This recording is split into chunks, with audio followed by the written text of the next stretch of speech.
આખો જ બંધ થઈ ગયેલો, એટલે એના લીધે એવું થતું હતું. પછી કિડની પર અસર થઈ ગયેલી પપ્પાને.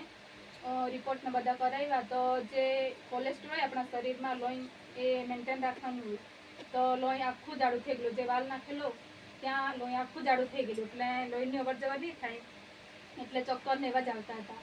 પછી ડૉક્ટરે તો બધાને બોલાવ્યા, તમારા સગાને બોલાવેલો કે આ તો આવું છે, એટલે કોઈ નક્કી નહીં કહેવાય એમ કીધું અમને.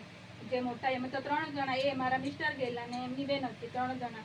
તો તમારામાં કોઈ મોટું છે કે બોલાવો અમને એમ કહેતા હતા. મેં કીધું જે છે તમે જ છે એમ કીધું. પછી હમણાં તો નથી આવ્યા, બધા ઘરે છે એમ કરીને. તો કંઈ નહીં, આવું છે તો અમે અહીંયા લોહી પાતળું કરવાના તમને ઇન્જેક્શન આપીશું.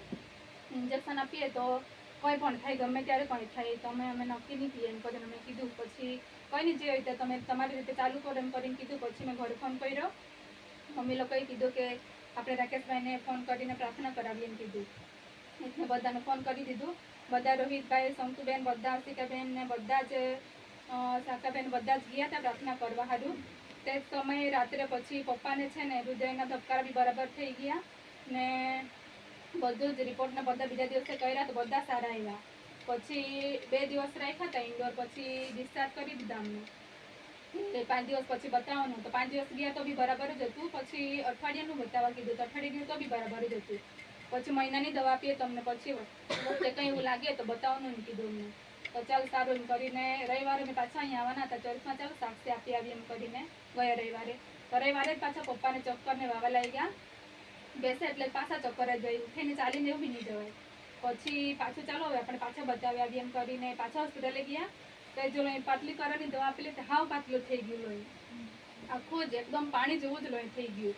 પછી પાછા ગયા. પછી સર એમ કે જે વાલ નાખેલો તેની લોહી પાતળું કરવાની દવા એ લોકો 2 mg ને 2 mg એમ કરીને 3 mg એમ કરીને ઓલ્ટરનેટ લેવા કીધેલી.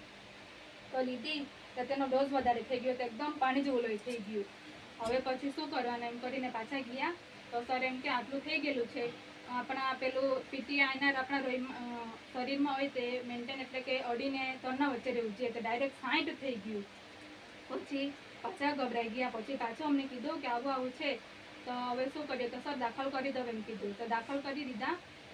તો પપ્પા પાસે બધા મશીન લગાવી દીધા, વેન્ટિલેટર, પછી ડિસ્ટોમીટર, ત્યાં ઇન્જેક્શન ચાલુ કરું હું તો ગમે ત્યારે એટેક આવે, તેનું હૃદય બંધ થઈ જાય, તે બી અમે નક્કી અમને તમને કે નહીં એમ કરીને બધે સાઇન કરાવી દીધી. 3-4 જગ્યાએ સાઇન કરાવી અમારી પાસે.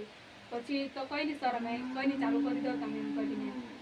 પછી ઇન્જેક્શન ધબકારા આપણા શરીરમાં નોર્મલ ધબકારા 70-80 આપણા ધબકારા રહેવા જોઈએ, તો પપ્પાના 155-160 એટલા બતાવ્યું. પછી ધબકારા ઓછા કરવાનો અમે ઇન્જેક્શન ચાલુ કરીએ. આ ચાલુ કરતાં કરતાં એમને ગમે તે કંઈ થાય તે બી અમારી જવાબદારી નહીં એમ કીધું. તો કંઈ નહીં સર તમે ચાલુ કરી દો એમ કીધું. તો પછી રાકેશભાઈને ફોન કર્યો પાછો, પ્રાર્થના કરાવી. તો પ્રાર્થના કરાવી, અડધો ટાઈમ જેટલો થયો પછી મોનિટરમાં ઓછું થવા લાગ્યું, ધીરે ધીરે બધું ઓછું થવા લાગ્યું.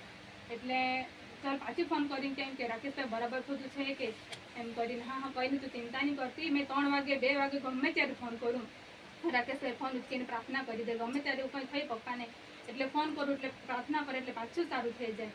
પછી ધબકારા ઓછા કરવાના આખી રાત ચાલુ કર્યા, એક પછી એક વારાફરતી એક ઇન્જેક્શન પૂરું થાય એટલે પાછું ભરીને પાછું ચાલુ કરી. આખી રાત ઇન્જેક્શન આપ્યા. પછી સવારે 70-85 એટલા ધબકારા નોર્મલ થયા.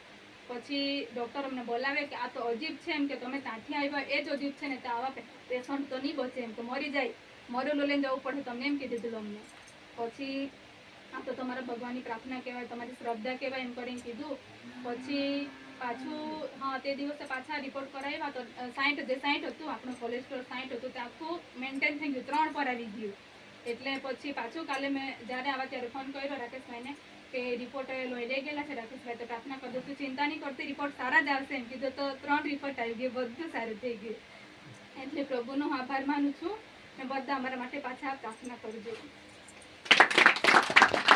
એટલે પપ્પાને નવું જીવન જ આપ્યું છે એવું લાગે તો મને. ને તો એ પેશન્ટને એ લોકો ના પાડી દે, સુરત લઈ જાઓ